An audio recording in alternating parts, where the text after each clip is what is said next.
көзіміз демалсын десек, күн сәулесі я болмаса свет түспес үшін өте жақсы маска. Резинкамен. Көз демалсын деп көзге тағатын арнайы повязка. Қараңыз, бұның мына ұзындығы 22 сантиметр, жалпақтығы 10 сантиметр. Дәл ортасын тауып, астыңғы жағынан, қараңыз, жоғары қарай 4 сантиметр жүрсем, 4, міне 4. Ал мінекей оңға қарай 3 сантиметр жүрсем, 3, мынау 4 болса, осылай қоссам, бүйтіп шамалы томпитып қоссам, мына бұрышқа 1 сантиметр бұрыштан, мына. Ал мына жерден 1-2 сантиметр, мына жерден 1-2-3 қылсам, 3-2, осылай қоссам. Енді қараңыз, осылай бүгіп,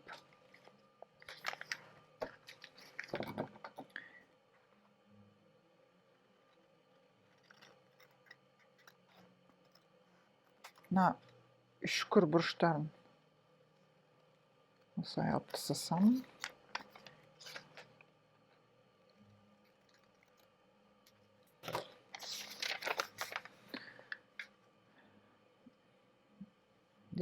шамалы алып тастауға да болады.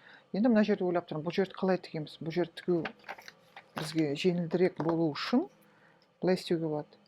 Онда мен шамалы тағы да оңға қарай осылай жүріп, сәл осылай келсем. Мына сол кезде шамама тігу ыңғайлы болады. Енді пішеміз. Қараңыз, жібек мата қатты жыбырлайды. Сондықтан да мен бірінші мына дублеринді осылай өтектеп алғаннан кейін барып пішем.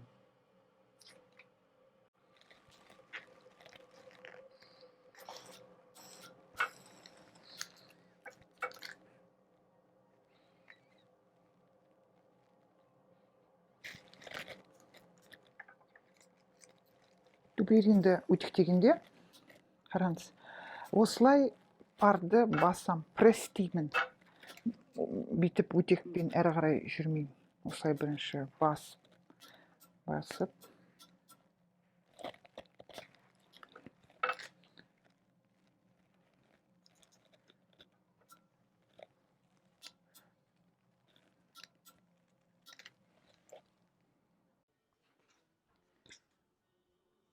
Міне астарлық матасы. Резинка ұзындығы 34 сантиметр. Менде резинка 34 сантиметр. Ал мына резинканы қаптайтын, одан ұзындау, қараңыз, 10 сантиметр үлкендеу, сонда 44-45 сантиметр ұзындығы. Жалпақтығы мына резинка өтетіндей ғана болса. Мен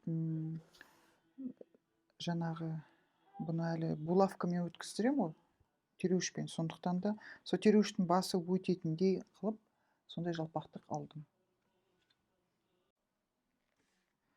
Бірінші мына резинкаға арнайы матаны ұзынан тігеміз, аударып аламыз да, ішіне резинканы тереуішпен кіргізіп шығамыз. Қараңыз, матаның қатты шашақталатыны сондай. Мына тігісті тіккен кезде мен 2 рет тігіспен жүрдім.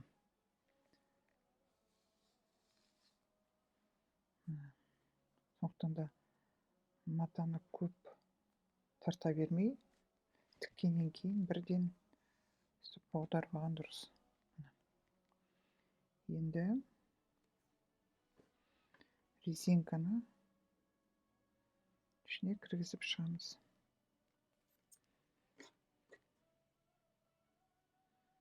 Осылай.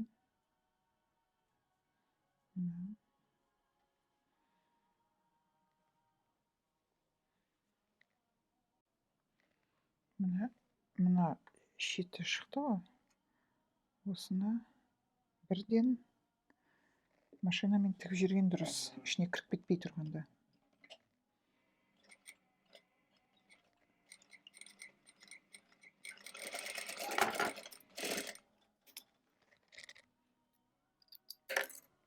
Осылай.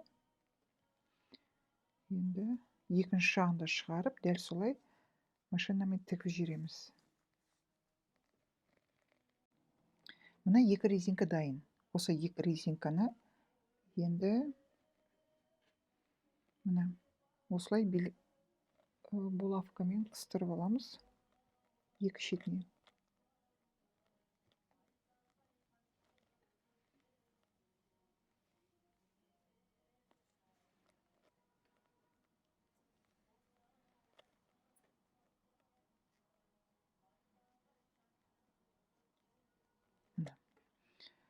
Бұл ішінде тұрсын. Енді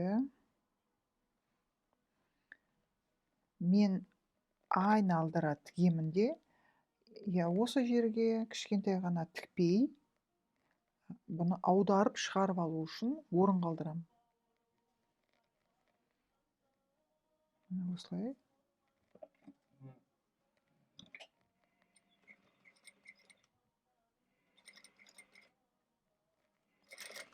Мына жерге жақындағанда булавканы алып тастаймыз.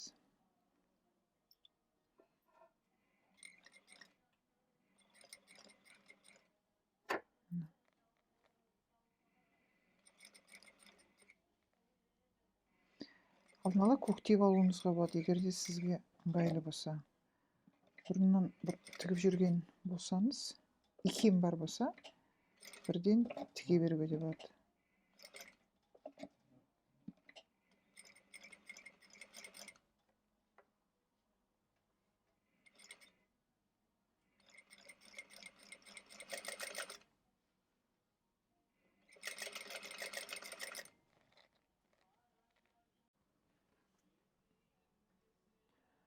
Мына тігілді. Енді мына кішкентай қалдырған орнынан өстіп шығарып аламыз. Қатты тартпай, көмектесіп.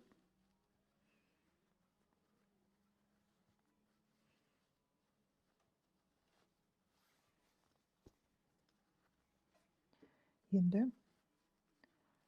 айналдыра өтектейміз. Ал мына кішкентай жерді тігіп жүреміз. Қолмен әдемілеу болады.